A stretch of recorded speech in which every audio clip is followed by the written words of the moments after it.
This is Phantom Electric Ghost, and we're live on the air with Leisa Coffman. Is that how I say your name? Is it Lisa? Yes, yes, Okay. that's correct. And you're a multifaceted creative professional. You know for your work as a writer, director, filmmaker, and singer songwriter. So I love to talk to people who are creative. That's been the whole focus of this show. Is I talk to creative people in the same spaces that you've been in. So I want to welcome you to the Phantom Electric Ghost podcast. How you doing tonight? Okay, thank you. Thank you for having me, and I'm doing great. I'm doing great. Thank you. Well, we want to let people know there's a QR code up there, and that QR code is for Podmatch. We connected on Podmatch. That's how I book guests on the show.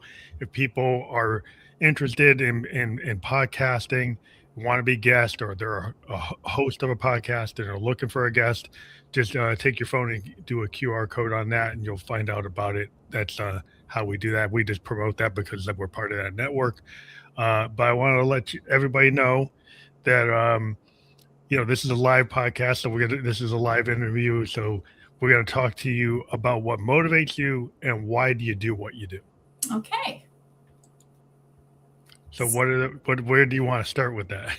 Well, I can. Why I do what I do. I have always loved film and writing and singing, and I grew up in a musically inclined family, and writing is just something that I started doing really young, and writing songs as well, and writing stories and poems, and then I started. There you are. I wasn't seeing you before. Then, being around a musically inclined family, I would sing solos. My mom and two sisters sung in a gospel group, and sometimes I'd go along and do solos.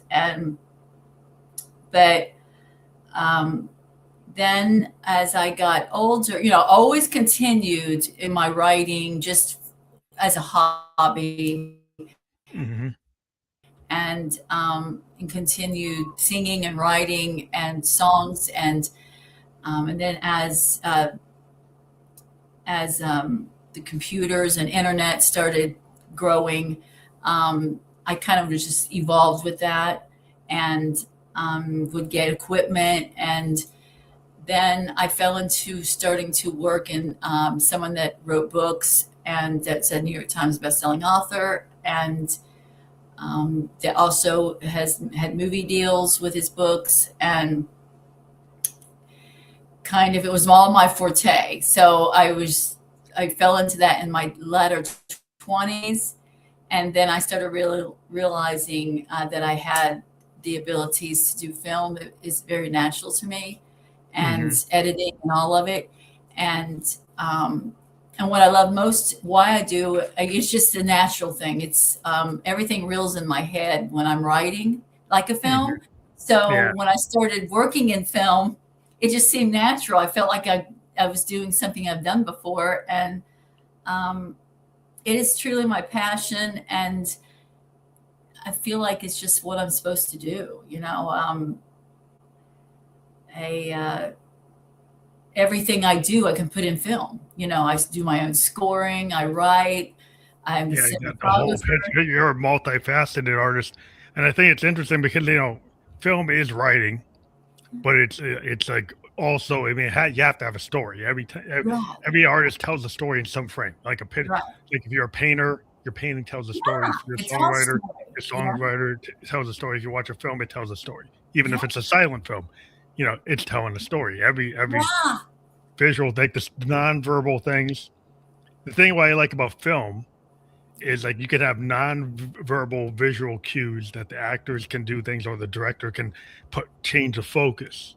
So right. you're looking at something, right? And nobody's even saying anything, but the camera moves and frames something. So then they're like, oh, I should pay attention to that. Or Right. there's other little Easter eggs going on, and maybe you Yeah, didn't see it, and you yeah. have to go back and watch it again. It's great. I love that creativity in that space. I've talked to a lot of film directors, Yeah. and it's just amazing what you can do. It's very faceted. I mean, it Yeah, has so many layers. That's why you can watch a movie several times. You're like, oh, I didn't get that the first time, or oh, wait a minute, I missed that. It's amazing the layers that film is. I mean, I always say that there's nothing more, the combination of all of it. I mean, if you watch a film and remove the scoring, Yeah, then you lose a lot. oh, Especially if you think of like a science fiction, like a 2001 or Star Wars, right? right. There's a lot of orchestration going on to Yeah, have it's so impact. vital. Yeah, it's super important. And even if Yeah, you go back and you watch something like Citizen Kane, yeah, and you see Orson Welles was always talking about, like, like he created a bunch of filming techniques kind yes, of by accident because he was interviewed and they asked him, like, well, did you know what you're doing? I said, no. I was like, I didn't know what you couldn't do. There's a famous interview where they asked him, was like, well, how did you come up with the wipe and how did you come up with these techniques that he kind of started? And he said, yeah. well, I just thought, well, It why just, not do that? it was natural. Yeah, you do.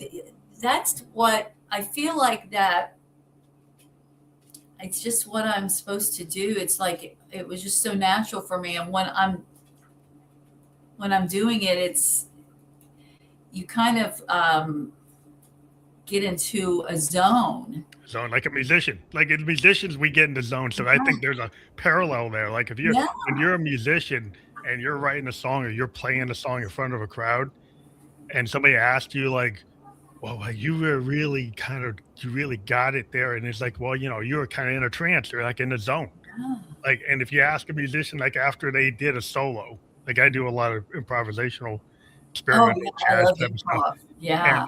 And when you get in that moment, somebody tries to ask you after, like, what happened? I'm like, I was in it. Using the zone. Yeah. Oh yeah, very much. Music, all arts is you're in a zone, and I feel like that you really in a plane where it's a very spiritual experience. I'll even be in the editing after shooting film and getting in the editing, and sometimes I'll just like be dropping things in to start working, and sometimes just it'll end up being where it needs to be. Yeah, And you when kind I'm of playing rip. it, I'm It's like, kind wait of a like minute. you get a download. Like the Victorians talked about the muse. Like a lot of they talked about the muse, and people Right. today they talk about, oh, I got a download from the universe. But Yeah. it's just like this stream of consciousness that I've talked to so many different types of artists, and what I see that artists are able to take what's going on in their subconscious, Uh-huh. and they're also very observant about what's going on outside them, and it seems Yeah. like they can synthesize the inner and the outer. Yeah. And then people will say, well, how can you do that? Because we're kind of in tune to Yeah. this Yeah. You're universal tapping thing. into a collective. I think it's very collective.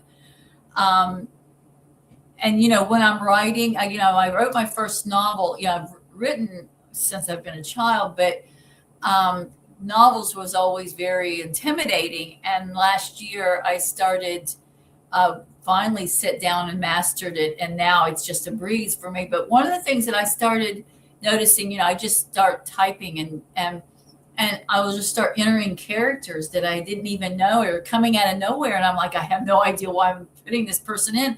And then later they end up just coming in. And then in the ending, I write like a film. So, like some books that you read, they're this thick and it's got to be sized down for a film. Mine Yeah, is almost like a film. It could be literally translated right into film right because into the screenplay. Yeah, yeah, it's like a screenplay in book form. It's a film in a book, and the way I write, people say that they're like they're yeah, just kind of called like in. you might be storyboarding it out, like in Yeah. the way that you talk, the way Yes. you put it down. You're kind of storyboarding, giving Yes. people these scenes. It's Yeah. kind of like when you have a really good songwriter, Yeah. right? You think about like a Dylan. Dylan tells these stories, and you kind of like imagine you're in that story. Yeah. Or Well, Springsteen. scoring, I'll even score and write songs for my movies or for anything I'm writing. I will hear a What you song want.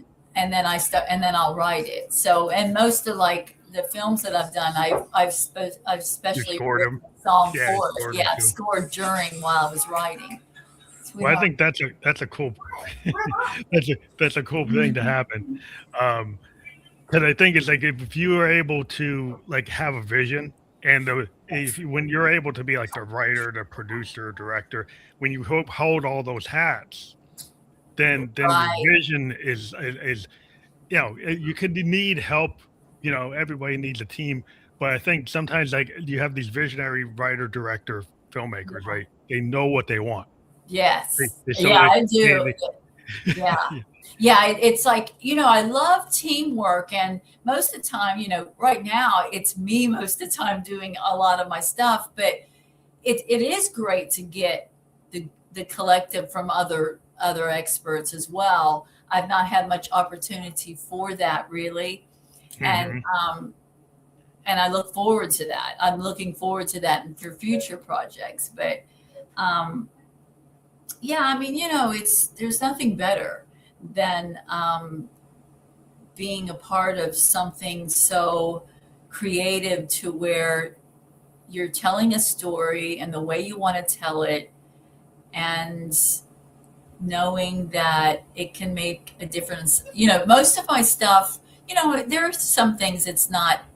Um, I do sometimes do a little writing that's maybe I'm kind of getting into a little bit of action to where it's not as spiritually inclined, but all of my writing in some way will somehow bring it back around to where someone was changed. There was a positive something that someone learned about themselves.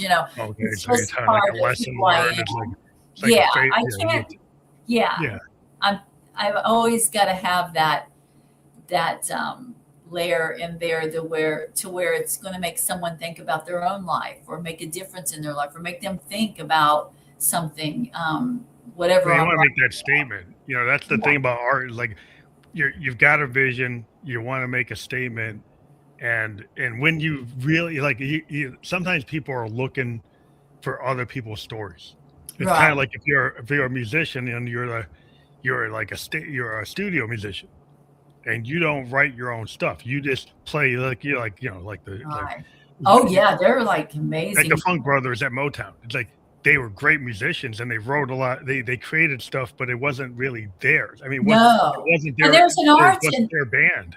I It was like was there's an art in that even. I mean, I went and recorded in Nashville, and the studio musicians, there was my music. They gave it to them. It was like they had it for 3 or 4 minutes. I and then was they got in it. the other room getting ready to go, and I'm like, they've already. They got it down. Well, that's because that's who they are. That's their job. That was just. I mean, it sounded perfect Yeah. within like less than 5 minutes. Yeah, they're very intimidating. Like if when you run into a studio musician, like if you have your own band, right? Uh-huh. And you come in, you run into some of these guys that have been playing 20, 30 years, and then you run into them, they're like looking at you. It's like, what are you doing? You get I these met young, the actual. I was so impressed because I love the steel guitar, and yeah, Buddy Emmons played the steel guitar, which he's like a big deal. He may not even be around anymore, but everybody knew he was like the guy. Yeah, the steel guitar player, and so I was just from all these greats, yeah. and It's this like was when in you, the yeah, '90s. yeah. It's just amazing when you run into people and you get like. But I think it's also cool. The one thing I always point out to people, like young people, like singers, emerging singer songwriters, is like you don't have to be perfect, right? The whole point is like you're telling a story, and if you're the songwriter, you're telling your own story Yeah, versus somebody that would have been, one of these writers like a Neil Diamond or a Carole King gave you the story, right? And right, when that's right. the selling point is the fact that you're telling, and you don't have to be perfect. No, Your I imperfections have a actually very make your art. imperfect. You know, I kind of like in my art, not being perfect. Yeah, the happy You accident. can't. Yeah, I think art if there's an imperfection in there, it's supposed to be in there. It's meant to be there, you know. All Yeah, the I think yeah, that's the thing I worry about with all this tech today. yeah, Like like your painters, like if you're painting on with oil on canvas, it is what it is. yeah. But once you go into digital, then Oh, you got the perfect. you got the ability to undo. Within you keep on undoing, Hit the like back. where you're on the canvas, you're layering or Yeah, you're changing with the color combinations, but you're stuck with what you started. yeah, Right. There's some things that you can do, but yeah. you kinda gotta stay within that constraint. I think Right. constraints actually help the art, but when you Yes, get it unconstrained, does. you don't you have too many choices, Yes. then I think you're gonna end up with maybe not anything that's that great.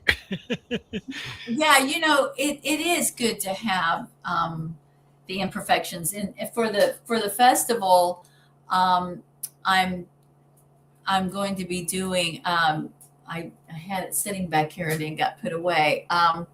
A beautiful sculpture that I'm going to be doing for all the winners, and I'm going to learn to do casting and casting them and molding and casting.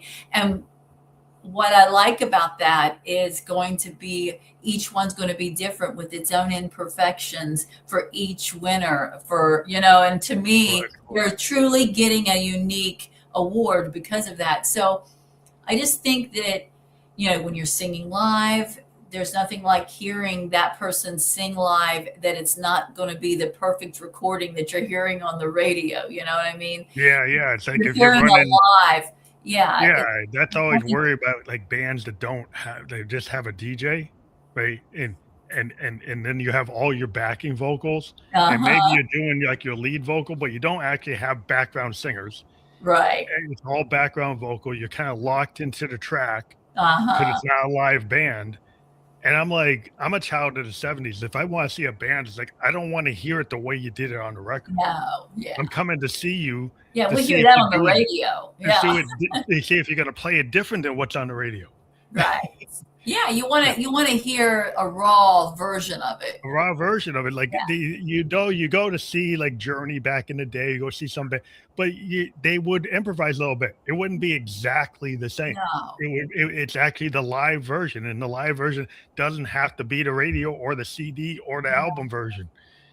Like you said, you're really looking for it to not be that way. Uh, Yeah.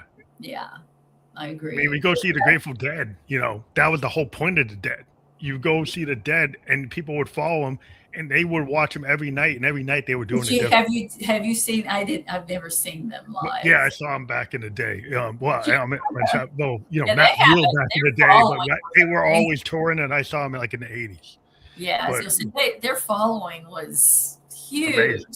Yeah, Yeah, just people would just follow. It's kind of like Funkadelic. They were like the funk version of yeah, Grateful Dead. It was the same thing. Like you went to go see Funkadelic, Oh, I eh, love Funkadelic. they did Yeah, the same thing. They would right. just jam. It was just jamming all night, or the Allman Brothers. I saw the Allman Brothers multiple times, and Oh, did you? yeah, and they were just. It's like that's a jam band. That's a Oh, jam yeah. southern rock band. Yeah, you I know. know. It's great stuff.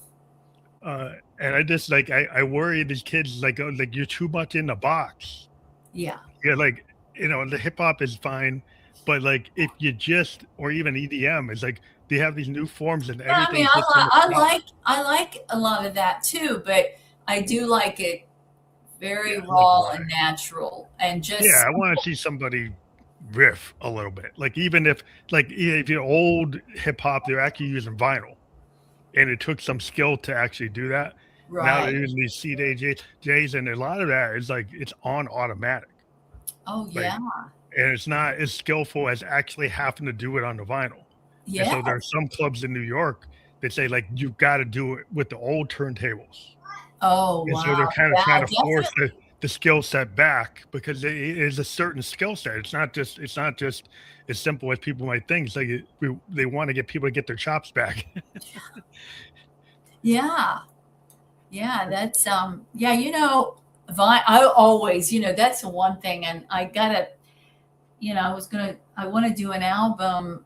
Literally, I want to do an album. I want vinyl. On And it's vinyl. so Yeah. expensive Well, vinyl's coming back. I just released a couple of my own. I'm a musician. I got a couple of records on vinyl. I found a way to did do you it. do vinyl? Oh Yeah, no, yeah. I I love got it. 2 albums I put out on vinyl Oh, as like it's special things for my fans. Just because I think it's I grew up with vinyl and I yes. always wanted to have something on And the vinyl, so I did covers. They're the greatest. I mean, vinyl covers is it. This look. I mean, to me, it's like when you get the CD cover.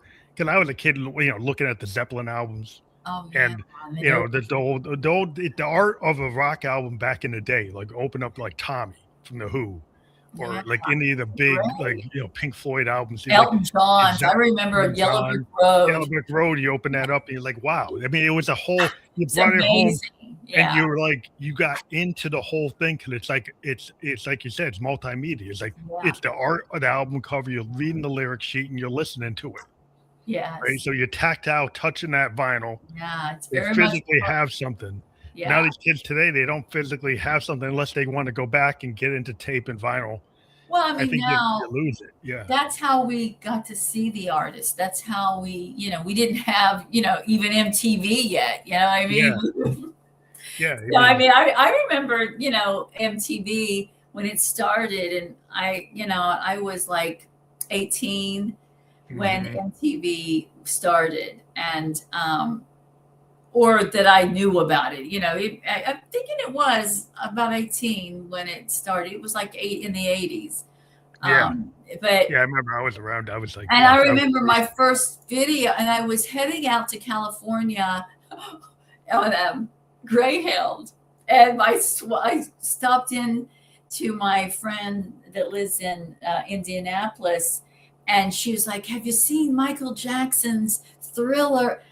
And I just was, I mean, that was like epic. I mean, yeah, because he decided to actually do something because a lot of videos were kind of just promotions for the band, and they would just go on a sound stage and do kind of something silly. And then you had like Duran Duran. They actually went and did films. yeah, Like they actually went. Michael Jackson, and then I think Michael Jackson saw what Duran Duran had done. yeah, And yeah, like Duran he said, Duran, I want to do something like that. yeah. But he did longer forms. They did these films, but they were still only 3 or 4 minutes long because it was long as their song. He went and did something like 15, 18-minute thing. He had to top it. He had to go push it. But I think that's why I like the creativity of that time period when people started realizing that you actually could do things. That influence, I have that influence in all my art. I feel like the 70s. Very that influence is with me in everything I do. There's touches of that in everything that I do. I think that I really feel like that era was it was kind of the end of the last of that kind of creative. I mean, I think what was interesting to me about the 70s, like the late 60s into the 80s, was that artists were allowed to create art, right, and not widgets. It's like it seems like today people are building like things for like algorithm widget likes. People. I just was hearing Matt Damon was talking. Him and Ben Affleck have their newest film out on Netflix. Yeah, I just saw that. I saw that. It's really good. But he was talking about how they had to distribute the action that Netflix said, from what I've seen, 30% of their viewers are on mobile, but they're like, hey, we need some more action in the beginning and in the middle, so we're not losing those people that's watching on their phones. And nobody has the attention span to watch like a 1970s movie. If you go watch a movie from the 70s, the pacing, unless it's kind of like a bombastic movie, the pacing is very slow. Yeah.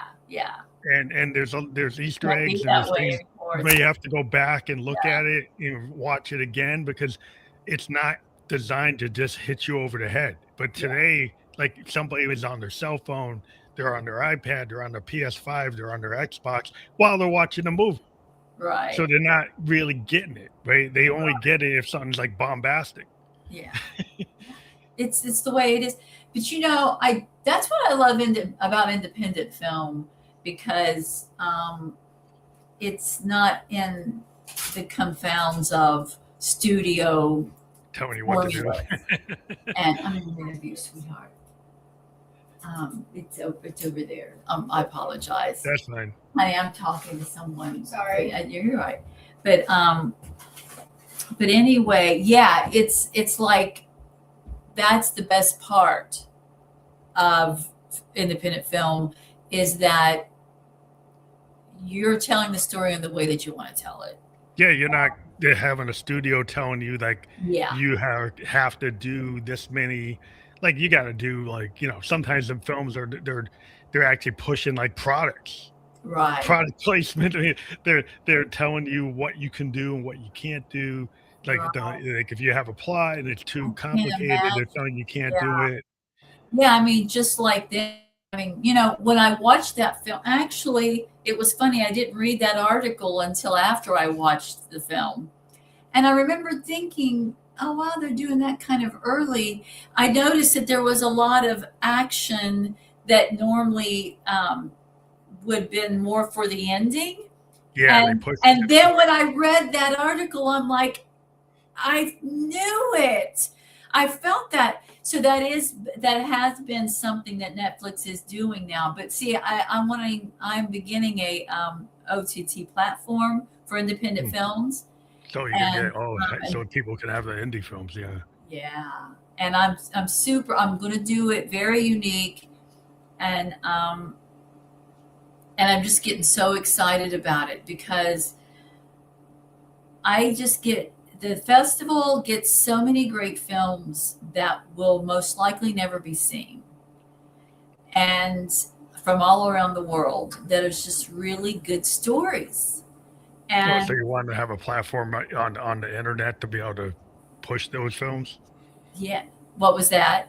You want to be able to put those the films that win Yeah, the that's why I'm festival. going to put them on. Yeah, I'm going back from people that submitted in the past festivals, and that's how I'm building the catalog. Yeah, so you have a So catalog. I think there's a real want, for among young people where they look at what's going on today and they're going backwards. They're going back and yeah, finding like old music.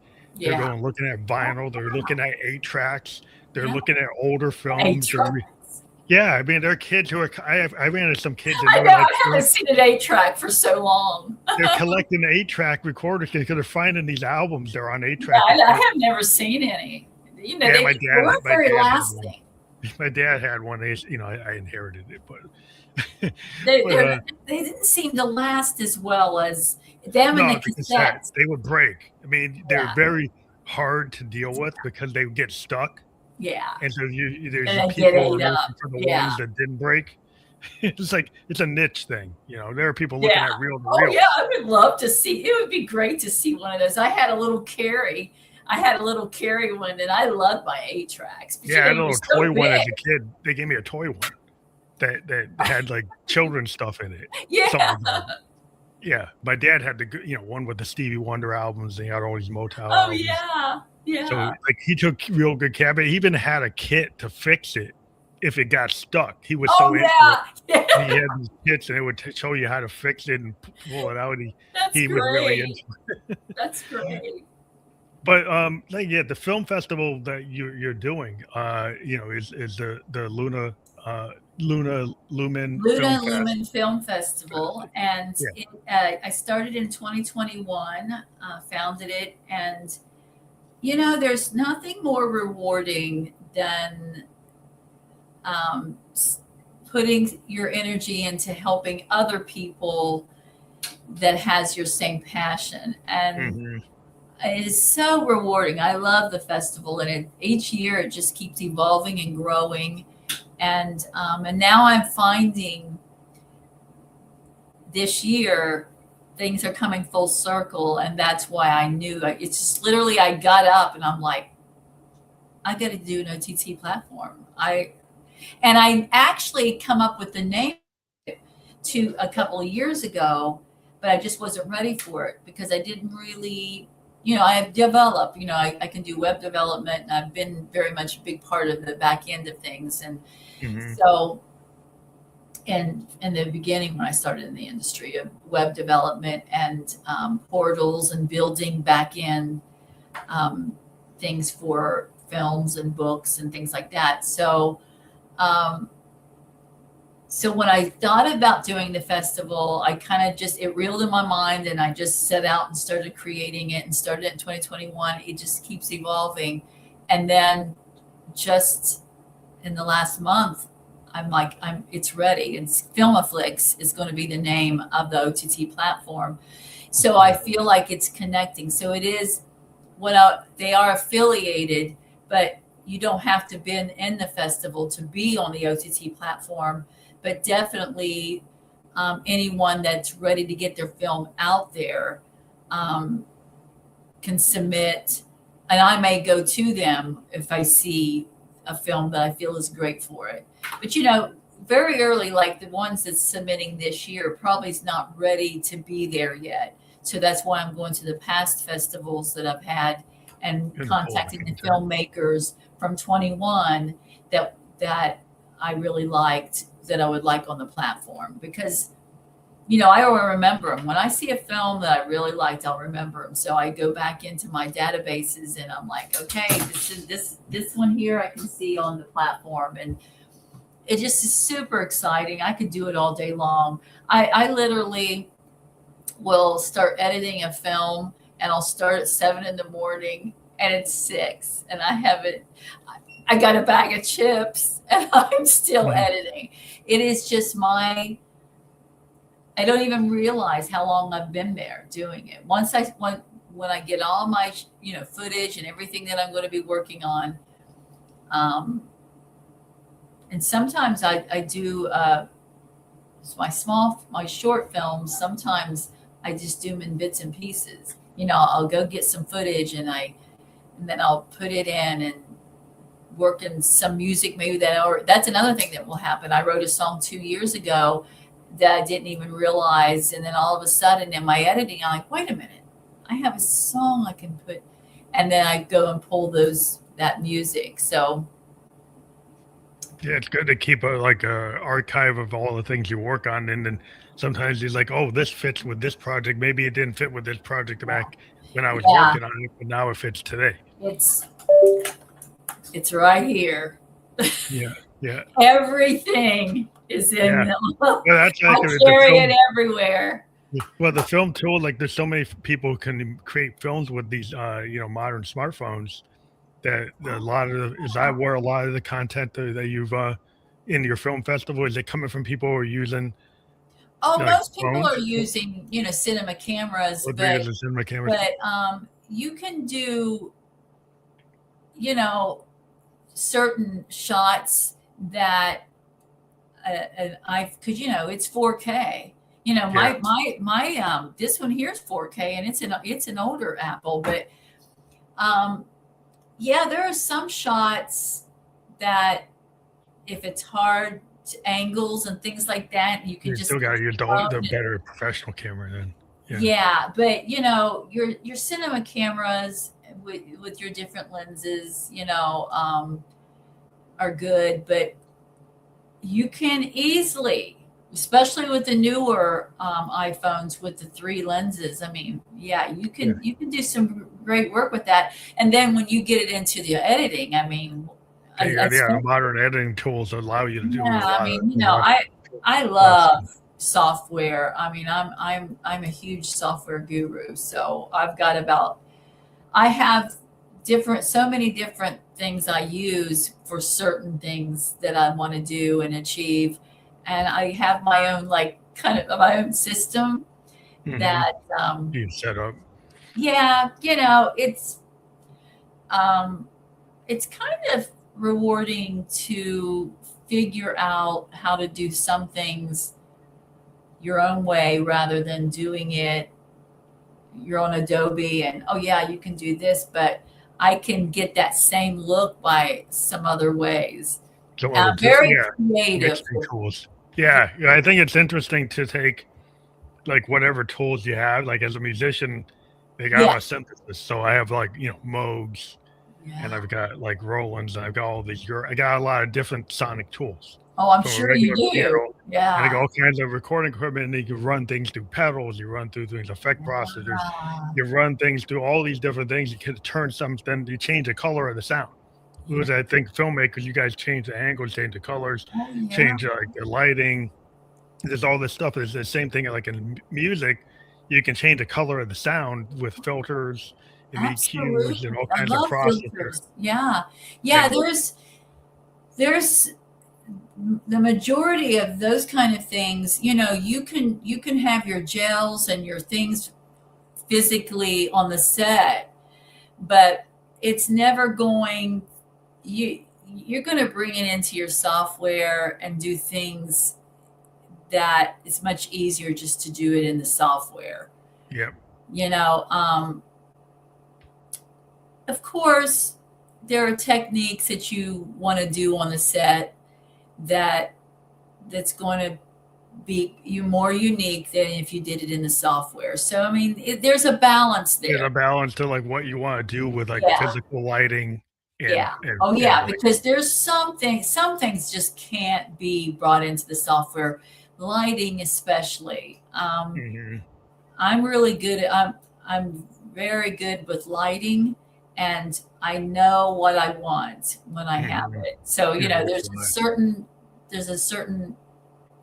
it's about any, I mean, that's just even if I'm sitting in a room, I've got to have a certain light. I'm just, everybody knows that when mom comes in the room, get the ceiling lights off. I can't stand ceiling lights. It's like, Yeah, so like it's like when you're talking to people with a guitar, right? And like how they want to record it. A lot of times you'll mic your amps. Like uh-huh. people will mic the amp. Even electric guitar Oh players will mic yeah. amps Oh yeah, because they absolutely. want to get a certain thing. And if you just put it directly into a DAW, Yeah. like it doesn't do what it does if you Uh-uh. actually catch it in the air. So Yeah. there's drummers will they mic their It's drums because different. it's a Yeah. totally different thing. So there's still like an art of like, oh, you can't do everything digitally. You still need to No, get that analog physical drum kit mic'd to get those sounds right, absolutely. to get those guitars right. A lot of acoustic instruments like violins and guitars and pianos are percussive. It's Or better like, to actually isn't mic it the piano. great? Isn't it great sometimes to hear the pedal? I have a song that the piano was being recorded where you could hear the pedal. Yeah. Well, You could sometimes you hear the, want that. Sometimes like I sometimes wanted it. I wanted some it. people don't Yeah. want it. They want to EQ it out, but there's a lot of times when you play an acoustic guitar, sometimes you want to hear like your jacket slapping against the guitar. I mean, there's a famous Absolutely. Dylan like when he did I love hearing the strings and the finger and the ridges. yeah, That touch I that slide when you're sliding on an acoustic and people Yeah, hear that slide, or there's a famous I version love of like slide anyway. Yeah. of Tangled Up in Blue. And I was talking to the recording engineer who recorded it, and Dylan's like jacket was hitting the guitar, and it was being picked up on the mic, but there was something about the rhythm of it, Did it and it work? actually was released as a like a outtake, and people actually preferred that to the version to the studio version I because it can had this character to it that the other version didn't have. I get that. I'm the same way. You know what? Those imperfections sometimes do work. I had one time I was recording and I had this bird that started flapping his wings, and it was on the recording, and then I kept it because it was perfect in an area where I was singing something, and then I added a little echo to it, and Yeah. it was very instrumental, and I'm like, and to this day, the bird passed away, and I was really really upset about it, and later I had already recorded that song, obviously, and I hadn't heard the song in a while. And then hearing those those swings, and I was just like, that is just super. And it just dawned on me that's something I always have special about that bird. But that it, and there again, it was that collective thing we're talking about, where while you're creating these things that happen, it was almost like that sound was just meant to be there. If I redid that song without that sound, it's you lose removing something. But Yeah. that's why I always try to tell people sometimes, like the happy accidents, like people today want to EQ, they want to make such clean recordings. And Yeah. I'm always like, sometimes you don't need like if somebody will come to me and they recorded something, it wasn't like a crazy mic, it wasn't some $10,000, $20,000 mic, right? You know, you get in these recording studios, they have really high end mics, and this guy recorded something that wasn't it wasn't a great mic, but Oh, the way okay. he sang it, It was good. it was better than what he did on the good mic. So Isn't then, that like, funny? sometimes you make a choice as like an engineer or producer. It's like, this is so much better, and you're not able to match it. So this vibe, even though it's not perfect, it's perfect for this song. Yeah. So we're going to use this. Yeah. I And there's get some that. people today that are like, oh, I don't know if I can do that. But it used to be done all the time. Yeah. Stuff like that used to happen all the time. Like that was done a lot. You know, I very much believe that's where independent film too, you know, your improv and allowing people to go more by their natural, you know, like when I'm doing a film and I'm directing it and I have something I want them to say, but I always will say, okay, you can go off the script, you know, don't, when I'm writing the script, it's like, I don't, that's the idea of it. I really want that person to say it how they would say it. Yeah, Because let the actor have some room. yeah. I mean, when I make a film, I always want people to feel like they're spying on somebody and they're actually seeing something that's really happening, that they even shouldn't be in that room. You know what I mean? Because they're seeing something that's very personal and private about someone's conversation or something.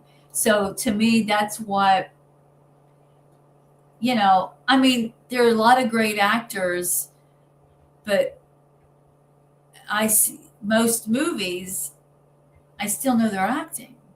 Yeah. I mean, unless you're talking about independent films, that is where studio formula films, and I'm not going to say that to everyone. You know, there's some extraordinary studio films that you didn't feel that way, but the majority, and they're doing good acting. I'm not saying they're not acting good or anything, but it's still not true to it. It's all still too structured. Yeah, well, it's too much. It's all kind of contrived compared. Like an independent film is able to talk about subjects that are not in, you know, blockbuster subjects, right? But they're important. And so when I love watching foreign films, I might watch a lot of stuff. You know, from foreign films are great. A lot of stuff from the EU, like French and Spanish, and I love German films. I watch a lot of Japanese and like Chinese and stuff from Taiwan. And there's a lot of cool things that, like, outside of our culture, there's different things going on. So if you get these different perspectives, like there's a different focus, and I'd like to see, like, well, how is a relationship handled, like in Japan, in a drama, like a small independent film in Japan, and it's different. It's a different perspective. It's a culturally different things going on, and so I like to see when people come with a different perspective. And usually, like an independent filmmaker, even in the States, is not going to do what is going to be like the popcorn film. You know, they're going to do something else. They're going to do something everybody's, you know, you're not in those constraints. You're literally telling the story the way you want to tell it, and you got nobody saying that you can't do that. You know, you're doing whatever you want to do, and that is your vision. That is your art. It loses its art. You know, when you have to change because, you know, the studios or the distributors saying, okay, well, we need this because it's got to have this formula. You need to have action here and pull it. Then you're completely redoing everything, and it's going to lose. It loses like the impact of what, like if you have a story and you need to tell it and it needs to open up, and then suddenly they say, well, take this thing that happened in act 12 at the end Yeah. and put it to the front. I said, well, that wrecks the whole story. Well, I mean, when I heard Matt Damon say that, I remember thinking, wow, they had to restructure they had to, completely restructure the action and make it liquid through the film. So that was completely. Yeah, you can see that the pacing, if the original script probably had a pacing where that stuff did not happen as dynamically as it did. Right. Because they assumed the audience would fall asleep. Yeah, but so and the thing about it is, and I'm, because I'm also involved in the back end of the industry, I know statistics and things like that. And I'm like, Netflix, there is 30% of mobile watchers. How about the 70% that has their big screen, the whole side of their wall, a big screen that's fully prepared to watch that action film in the way they wanted to see it? Yeah, that's the majority of their viewers. And they're going for the 30. Why are they going for the 30 instead of the 70? And not losing the mobile viewers. There was a time there for a year. I was in my camper a lot. I was living in this bougie camper, by the way. It was all bougieed out, so it wasn't in any way. But I didn't have a big TV, and I was having to watch it on the phone. And you know what? It wasn't bad at all. If I'm really into a film, I only watch films that I like anyway. So I don't lose interest because I'm on a small device. You know what I'm saying? If I'm really watching, I get it propped up perfectly where it needs to be and watching it, but I'm not real particular about how I watch a film. If I love movies so much that I'll watch it on any kind of screen. Yeah. But I did that for almost a year. I always tell people I roughed it, but really I didn't, because I was in a very bougie. I'm kind of retro and had it decorated up super sweet, and was on a beautiful ranch. Mm-hmm. And a lot of nature and wild around me, and boy, did that inspire a lot of art. That was primarily the reason of being there. And so you could write. I did a lot of writing there, a lot. I loved it. That's interesting, because a lot of times you have to writers, like, a lot of artists they need the kind of the space to write. And, some writers, they could just be in a little apartment in New York and just do that. Or some people need to actually be like Jack Kerouac, and we could be on the road and experience life and kind of be like world traveling, and then take all those experiences and put it into the book. It's like it's like whatever serves the work. Yeah, I wrote music. Yeah, I was going to say, I think most writers that write novels, really, you don't need anything. And I wrote music there, and I have my own little recording equipment that's very, you can just put all fits into a little bag. Mm-hmm. Everything I have, all my film equipment, all of it.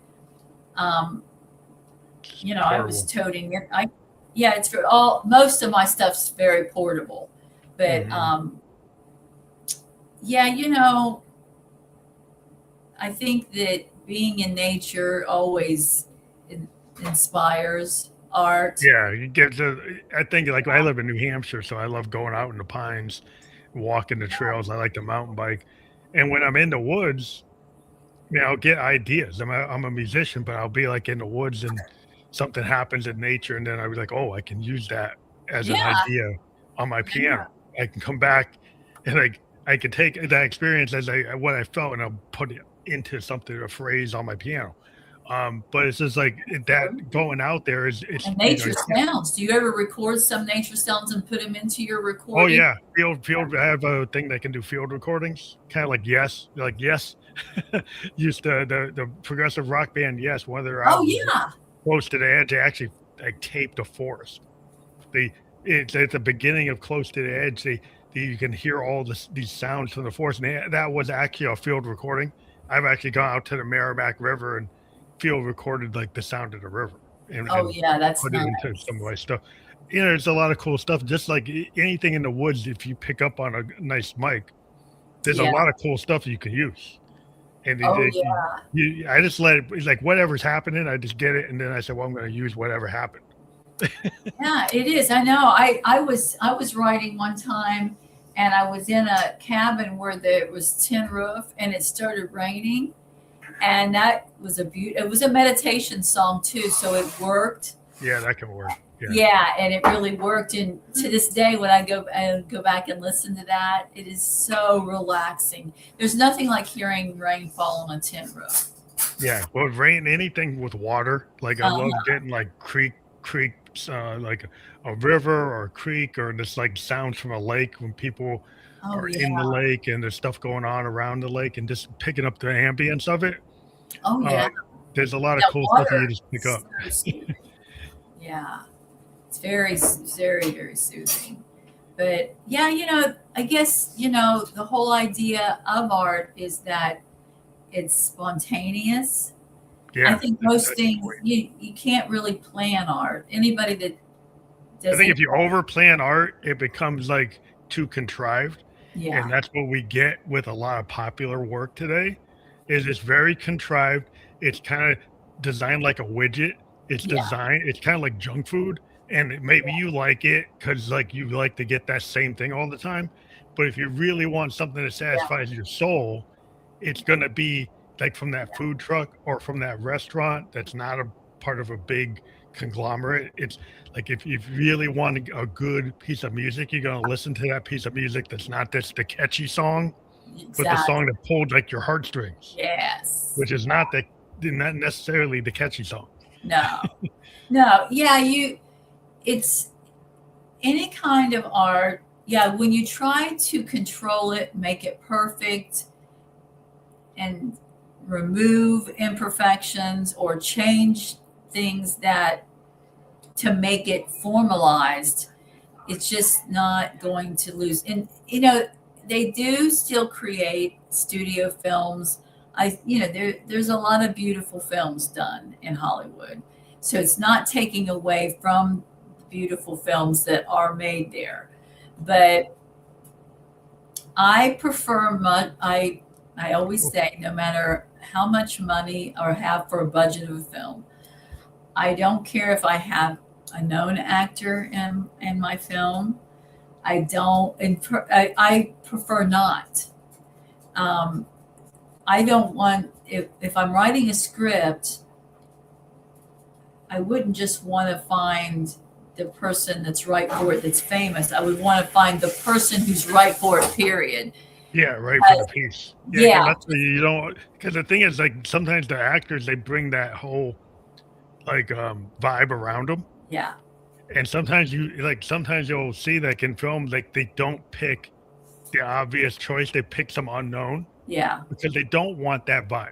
Like, because they right. know if I pick like like the top A level lister, Yeah, well, that's coming with all this baggage. And if you wanted the person who's directing and the people who write is like, I don't want that baggage. I want like a right. clear canvas. Yeah, well, yeah, I mean, they can be a good actor because of their experience level, but I have worked with actors that's acted very little and that have just done such a good job that I couldn't imagine anyone coming in and doing better. Yeah. It's all about the passion that the person is feeling.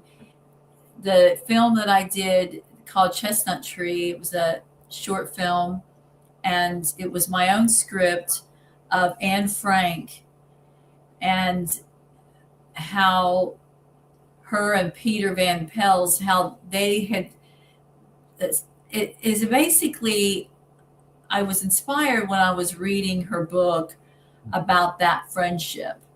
And I had imagined, I thought, at that age, being in this building, hiding away, they still very much tried to pretend that wasn't going on, and tried to live in those compounds. So I imagined things in my script that I feel like could have happened because of the kind of person she was. She was a deep thinker, and so then I found these two actors that were just so perfect, and they had so much passion for it. And to this day, and that was back in 21 that I did that, 2021. And to this day, when I see that film, I mean, they look like they've acted for years. People, like, everybody has said, wow, they're phenomenal in that. And it was their passion. Well, that's what you want. I think passion, is the main thing in the arts, because sometimes if people become dispassionate and it becomes like rote, and it becomes like too common. And if people get typecast, they're doing the same thing. I always say, take me. I prefer watching a movie that there's unknown actors. I prefer, and it's nothing against I love a lot. I have actors that I really enjoy watching, so I'm not saying anything bad about them. But I just don't need it. I don't need it for a film. Well, I think sometimes we've been kind of trained to go for the blockbuster with the known quantities. Yeah. And it's really when you start, like I started, like, I don't know, was in college, I started looking at a lot of independent films because like I got bored of what was going on. And I was in college anyway, and I was kind of pushing myself to learn, have critical thinking and look at different things. Right. And so then I said, well, why should I just look at whatever they're giving me, right? Why don't I go seek out other things and those off the beaten path? Yeah. And to do it with the same thing with music. I've always interviewed bands that are like, they're emerging artists. Yeah. Who aren't really well known. They're coming from the underground or just coming up. Best. Yeah. Because they have all the new ideas. Yeah. And I'd rather hear somebody I never heard before. And I love all the old stuff. I know like a lot of music history, but I want to see somebody else do something. Oh, yeah, there's so much talent. That is what I say. There's a small, like Hollywood or your top 100 artists, singing artists or whatever, is such a small little community when we have a world full of tons more. So many more talent. There's so many films that you are don't only tapping into a smidget fraction. I'm sorry, I see films through the festival that I'm like, that is very satisfying for me. If I never saw another Hollywood film, I'd be fine, And when I'm looking at what I want to put on the platform, I'm finding these films, I know I'm going to have some really unique films that other platforms don't have. And because I'm very different in what I look for, and I know that it's going to be very niche. So my OTT platform is going to be a niche platform. It's not going to be the typical, even in independent films. But you was talking about Japan, and there's a film I want. I haven't heard back. I haven't actually reached out to them yet, and I actually had forgotten about the film. And when I was going through 2021 festival, and it is phenomenal. It's a kind of a horror. Yeah, they have these interesting horror movies in Japan. I lived in Tokyo for 2 years, and I got into different, different type of thing. They have this like really interesting horror, that's different than American horror? Oh yeah, this one here, man. Very It different. and I thought, you know what? And it's the culture too. So, he's coming into it just and I watched that today and I thought, I want that on the platform. I Yes, hope he's sir. gonna let me put it Yeah, it sounds like you're gonna have a really interesting platform, and I think people are looking for, they're starved for, they want to get Yeah, out they of their. are. I'm gonna tell you, I'm gonna bring some stuff to the platform that and I get as a filmmaker. A Mhm. lot of people might think, or I think other filmmaker or artists, you'll probably get this, will understand what I'm saying is it is just as gratifying for me to find these filmmakers and put together with my know-how because I'm an artist and I'm also very business administrative as well. I know how to Mhm. do back end, I can develop, I do all these things. So I have all of these other abilities. It is just as rewarding to me when I'm doing my own film, putting this OTT platform together Yeah, and I finding think it's people. super. Oh, That's why I do the podcast, because like yeah, I like to have a platform for yeah, creative people, and I spend a lot. I was spending a it's the bunch of time same today. thing. I Yeah, was writing a song, but then I spend time like like some artists like, well, I gotta stay in my creative thing. I can't do other stuff. But yeah, I always like to pay it forward yes, and push other people and not right, just push my own thing. And I think right. it's really cool when you can push, when you can actually, help elevate other people's art, because they're like, to me, it's like it just helps the whole community when you have more voices, more points of view, more pieces of art Yes. to to be It's able to the see. purpose, I think. I think that part of why you have that passion is that because it is very collective. Art feeds art. At the end of the day, a song I wrote probably was fed to me from, I was inspired from something that Yeah, came from art. yeah. Art feeds art. Each other art, yeah. I mean, Yeah, everything you get, like you're saying, your multimedia, because it all yeah, interwoven. Everything kind of feeds into it. I could be reading a book, I right, could read a poem, I could hear something like a song on the radio, I could see a clip on TV, and then right. somehow all those things synthesize, and I come up with something new. And that's just the way the nature of art. You go to Yeah, an art museum, you see something, it's like, whoa, I get inspired by that, and then you want to go, yeah, and then you don't maybe write a painting, but you write a song, or you write a yeah, script, or you write a book, right, or you write a short story. right. That's how it's just all circular. You just keep on Yes, it getting is. It inspired. evolves and yeah, it's very yeah, I just am very grateful of having, I think that there's nothing like that kind of happiness. That's when you know that you're doing, like you asked in the very beginning, why do you do what you do? It's almost like it's not even a choice. It's just, Yeah, well, I most do artists it. I've talked You to, know what I'm saying? It's yeah, like, it's almost like, yeah, it's like you don't, people like, well, you always did sing. My kids grew up always seeing me do my art. They always, no matter what else I was doing, I was always getting my recording equipment. I was always singing. I was always writing. I was always doing something. They grew up seeing that. mhm, Um, and they all have their own passions of what they and have the artistic abilities as well. So I tell people, I'm like, I just, there was not a choice. That's just what I did. I mean, I had to do it. It was like it was inside me. I had to get it out somehow. You yeah, know, it's not a choice to some degree. I mean, yeah, when I hear that some people shut that off, yeah.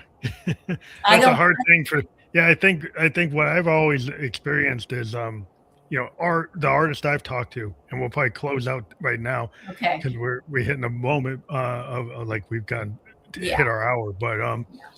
people I feel know. like everybody that I've talked to over the last like 6, 7 years doing this felt like the artists I've talked to, most of them are doing it because they love it, and they actually feel a need. It's like breathing. It's like they have to do it, and it's cool if it works and they make money and but they were going to do it anyway. Yeah. Almost everybody I talked to said they were going to do it whether they make money or not. Yeah. Yeah. You don't do. Yeah, I mean the term starving artist is for a reason, say you don't really become an artist to make money. You don't sing, you don't write, you're not a filmmaker, you're not doing that because you think, oh, I'm going to make the money. That's not even the thought. I'd be on Wall Street if I want to make money.